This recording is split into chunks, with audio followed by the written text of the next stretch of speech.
Hello lovelies, welcome back. Welcome to my third Christmas cake in a row, mate. Aussie Christmas cake. Oh yeah, get it into you. Alright, we are going to need, now I'll just start straight off with, if you don't like currants, because I don't like currants, I'm swapping them out for cranberries. So what I'm going to do is write the recipe below in the description for you guys to make it really easy for you, and I'll just put the ore next to it. But I love cranberries and I don't like currants very much, so I'm swapping that out.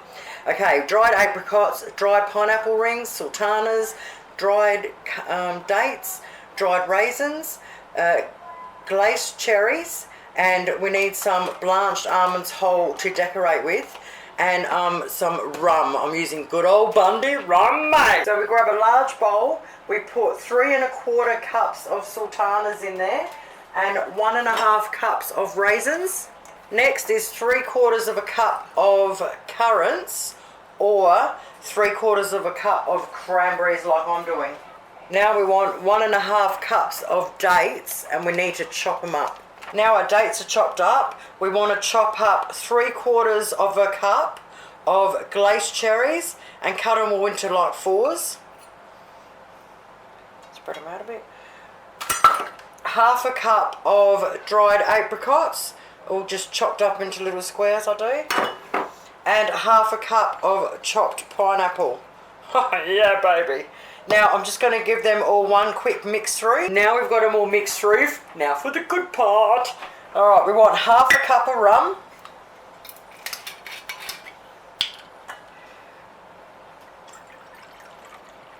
Oh, and then we pour that over. And you must do a splash for good luck. Okay, now I'm going to mix that through really well. Now, everybody does this so different. I mean, some people will you know, because once I've mixed it through, we're going to cover it in glad wrap and we're going to leave it for a while, okay? Now, some people leave it for 12 hours. Some people even leave it up to a week. You can do whatever you want with it. So what I do is I just mix all the fruit through, and then every hour I'll unwrap it and I'll do this again and just keep mixing the fruit through. And I really only do this for about 6 hours. Alrighty, 6 hours later, our fruit's ready to go and we're ready to rock and roll. Okay, so the first thing we want to do is get our pan ready. Now, we want a 23 centimetre, so the one we used for the first one was a smaller one at 20. So we want the bigger springform pan. Alright. Now, the first thing we want to do is we want to cut out 3 sheets of baking paper, cut them into a circle and line them in the bottom. Alright, we need 3 layers. Then the next thing we do is make sure you cut a piece of paper, baking paper that's long enough to go in, and then fold it up until you can get it to the height of almost the same height as that. So what happens when we're cooking the cake, because we're cooking it for a long time, the paper being up higher protects the cake, the top and the edges of the cake, so it's really important to do that. Alright, so once you've done that, we can set that aside, it's ready to go. Now the next thing you have to do is get out 250 grams of butter, okay, and you have to chop it up, and you definitely need it at room temperature. The only way these cakes work is if the butter's at room temperature and if the eggs are at room temperature. Now we need 5 large eggs or 7 small eggs, alright, so get them all out first, make sure they warm up. Then the next thing we do is we get a bowl and we put in 1 1/2 cups of plain flour and 1/3 cup of self-raising or self-rising flour. We want to sift it up and set that aside. Okay, once we've done all those things, we're ready to rock and roll. We just need some mixed spice, 1 cup of firmly packed brown sugar, get that out ready to go, and I think that is everything. So I've already obviously done my butter and eggs, they've been sitting out for ages, so now we want to get out an electric beater. Alright, so first of all we just want to beat our butter until it's soft.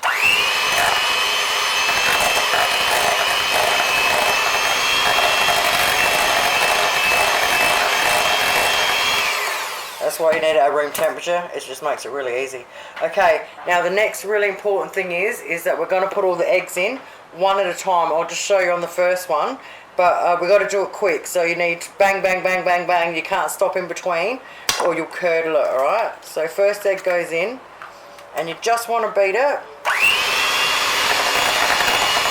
until you can't see the egg. Just like that, okay? Not very long, and keep going. Now we want to add 1 cup of firmly packed sugar. Alright, so make sure you push it right in there. Blend that up so it's all blended in. Alright, are you ready to give your arm a workout? Okay, we want to pour all that mixture in with our fruit. And then we want to mix until it's all mixed in well. Now we want to stir our flour in. We just do half at a time. Just makes it easier. And in the first half, we want to get 1 teaspoon of mixed spice. Right, once we've got it mixed through properly, if you've got a really dead arm, you've done it properly. Alright, we get our pan. And it's too hard to tip it in, so you just want to get a big spoon and just spoon it all in there. Alright, once we've got it all in there, we just want to push it down and then just scrape the back of the spoon along and get it all nice and flat. Alright, once we've got it as flat as we can get it, like a so, we want to pick it up and drop it a few times. Oh, that's definitely our heaviest cake so far. Oh yeah, baby. Oh, that just gets all the air bubbles out. Okay, now if you don't have to, but if you want to, you decorate it. Alright, so got to have cherries. I'm using some extra cherries and some blanched almonds. Okay, so I thought this time I might do little half flowers. So I'll stick the first one there. You have to wash your hands in between because of the sticky stuff.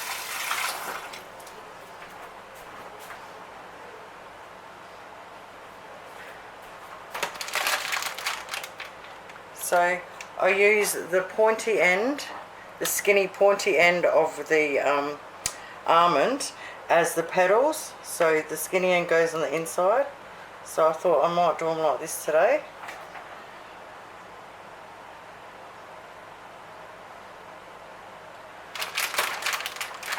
One in the middle, and then 2 more petals, 1 in between each.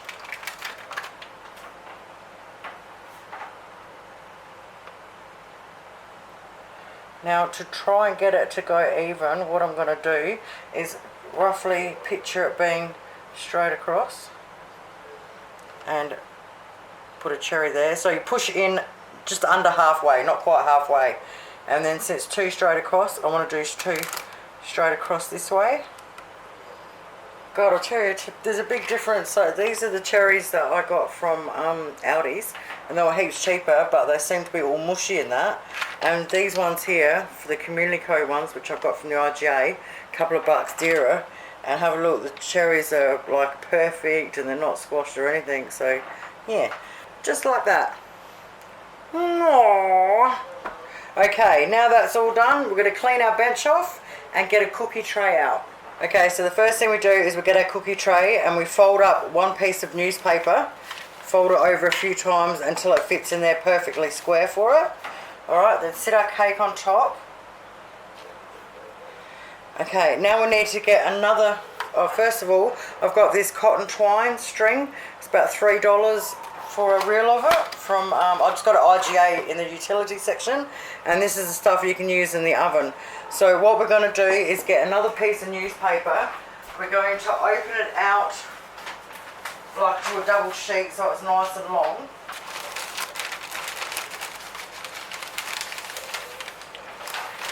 Once we've got it at the right height, we want to wrap it around, and then we're going to get a piece of our string. Okay, and we're going to put the string around there and tie the string to keep this paper together. Once we've done, it looks like this.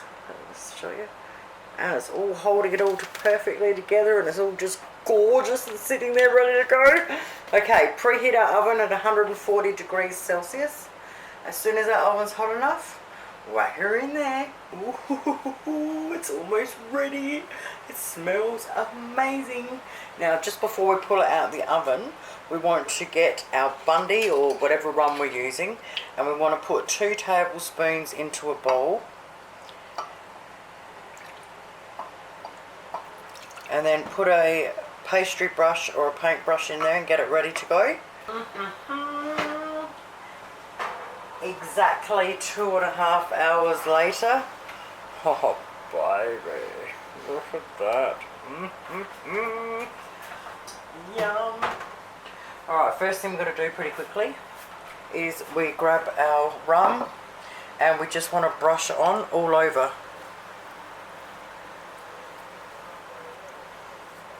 Okay, once we put the rum all over it, now that's to keep it moist. Now the next thing we do is we leave it exactly how it is. It's got to be left on the paper with the paper around it, everything exactly how it is.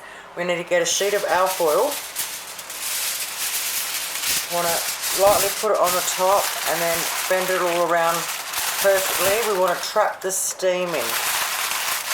So trapping the steam in is what makes the top really, really moist and beautiful and non-crumbly. Okay, once you've got it tied around the sides but loose at the top, enough, just like that. Now you're going to put it aside in the kitchen somewhere and you're going to leave it sit there, and I'm telling you, it will not cool down for at least, well, the other one was 3 hours. I gave up and went to bed the other night. So this one's a lot bigger one, so at least 4 hours, 4 to 5 hours for it to cool down properly. Alrighty, it's the morning now. It was a scorcher yesterday and it's going to be another scorcher today, so I baked this right dead in the middle of the night. So now we just unwrap it all. Oh, check out this awesome, beautiful, let's get a light here, beautiful, moist, I get a knife, we're going to cut a bit. Oh yeah, baby.